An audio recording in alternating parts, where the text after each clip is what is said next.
In 1960, McDonald's own money man stood in front of Wall Street investors and told them the secret out loud.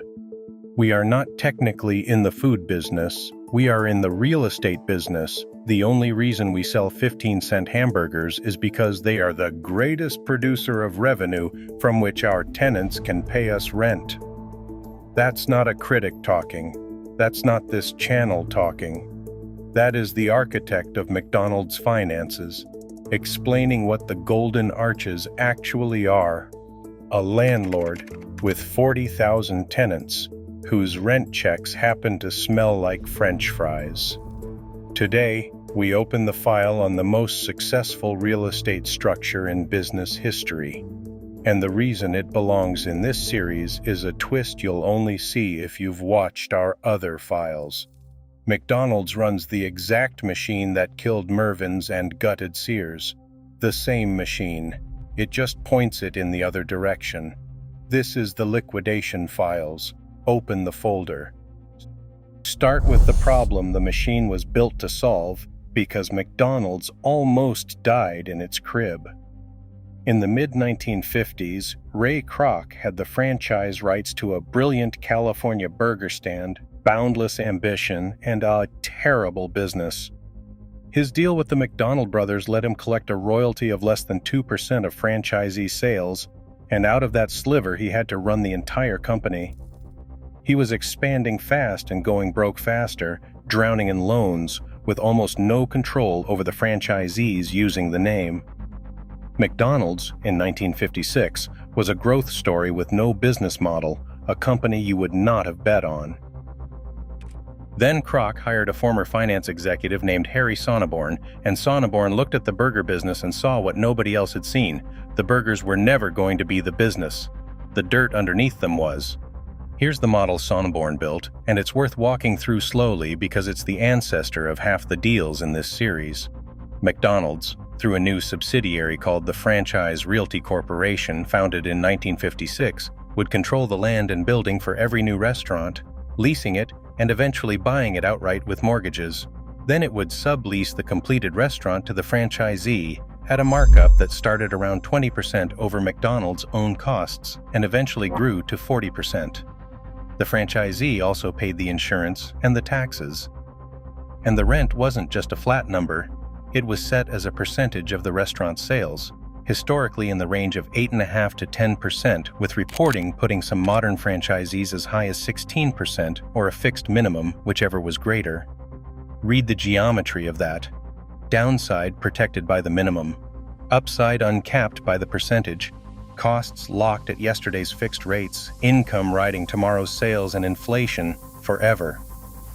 And buried inside the lease was the real power. Control. A franchisee who wouldn't follow McDonald's standards wasn't just violating a franchise agreement, he was breaching his lease. His landlord could evict him from his own restaurant. Quality control enforced through property law. Sonneborn's model gave Kroc the two things his original deal never had, money and leverage, in one instrument. The machine worked immediately. 200 locations by 1960. Enough cash and confidence by 1961 for Kroc to buy out the McDonald brothers themselves for $2.7 million and take the whole name. 1,000 locations by 1970. And the flywheel Sonneborn designed kept compounding. Every new restaurant added rent revenue and a property to the balance sheet, and the properties themselves, bought cheap along America's expanding highways, appreciated for decades while financing the next round of purchases. McDonald's grew into one of the largest holders of commercial real estate on earth.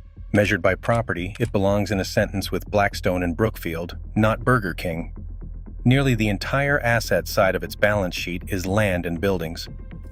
Now the modern numbers, because the 15-cent hamburger grew up. McDonald's today, more than 40,000 restaurants, on the march toward 50,000, and roughly 95% of them are not run by McDonald's. They're run by franchisees, on 20-year agreements, mostly inside buildings McDonald's controls. In 2023, franchised restaurants paid McDonald's $15.4 billion. And here's the split that proves Sonneborn right 70 years later. $9.8 billion of that, 64%, was rent. The royalties, the thing you'd assume a franchise empire runs on, were the smaller piece. Rent alone is roughly a third of everything McDonald's earns from any source anywhere on the planet, and the margins tell you which business McDonald's prefers. The franchise and rent segment runs operating margins around 80%. The restaurants McDonald's actually operates itself run under 20%. The company keeps a small number of corporate stores essentially as test kitchens and hands everything else to tenants. It's worth pausing on what this looks like from the tenant side of the counter, because every landlord structure in this series has one. A franchisee typically invests $1.5 to $2.5 million to open a McDonald's. An average location does about $2.7 million in annual sales and clears roughly $150,000 in profit. That's a 5.5% margin earned under a landlord who takes its percentage off the top line, sales good or bad, and who can end your career by ending your lease. Franchisees grumble about the rents, some loudly, some through lawsuits and associations over the years, and they keep lining up anyway because the arches out front are the closest thing to guaranteed foot traffic American business sells. It's a toll booth. But it's a toll booth on a road that actually goes somewhere. So here's the question this file exists to answer, the one the rest of our series makes unavoidable. You've seen this structure before, the owner who is also the landlord. It's the Mervyn structure. It's the Sears and Heritage structure. In those files, it was a murder weapon. At McDonald's, it's been running in broad daylight for 70 years, and the host is the most valuable restaurant company in history. Same machine, opposite outcome.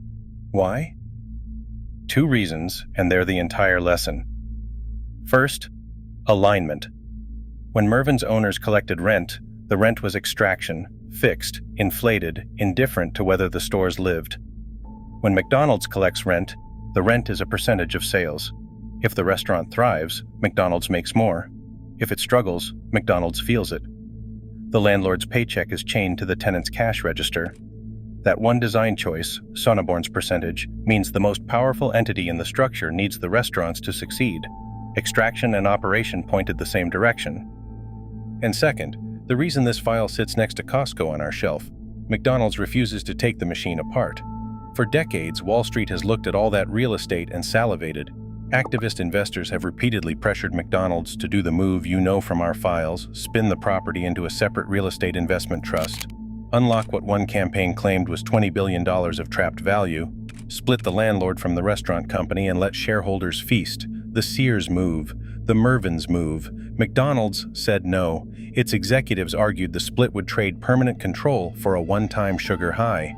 And when the 2008 crisis cratered property prices, McDonald's did the opposite of extraction. It went shopping, buying more of the land under its stores while the market was on its knees. The heroin from our Costco file was on the table, weighed and refused by the one company whose founder's money man invented half the recipe.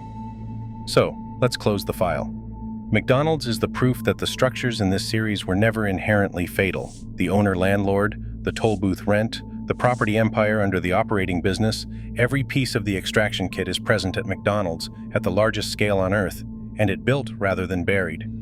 The difference was never the machine, it was the direction it faced, rent tied to the tenant's success instead of set against it, real estate held as the foundation instead of sold as the exit. Sonneborn's sentence, "We are in the real estate business," could have been the epitaph on half the graves in our files. At McDonald's, it's a birth certificate. The machine doesn't choose, the hands on it do, and the next time someone tells you the companies in our files simply had to die, that landlord structures and asset plays kill inevitably. Point them to the 40,000 toll booths with the golden arches and the 70 years of receipts. If you want more files like this one, the companies you grew up with, the machines underneath them, and who pointed them where, that is what we do here at the Liquidation Files. The next file is already open. I'll see you in that one.